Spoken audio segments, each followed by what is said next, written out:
Techno Spark go two Android 15 version FRP locked. अब उसको मैं अनलॉक करूंगा। ठीक है, ये अनलॉक टूल के अंदर इसमें CPU सिलेक्ट, मॉडल सिलेक्ट करना है और ब्रांड सिलेक्ट करना है। इसके बाद मोबाइल स्विच ऑफ करना है।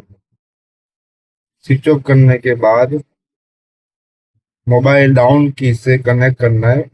ये एंड्रॉइड 15 वर्जन की FRP है। ठीक है।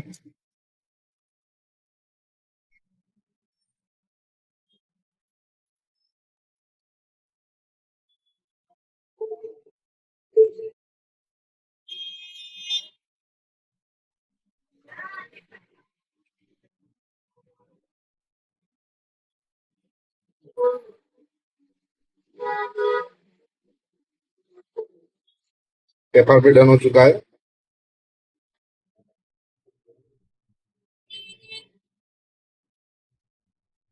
Mobile on. Thank you so much bye video watch.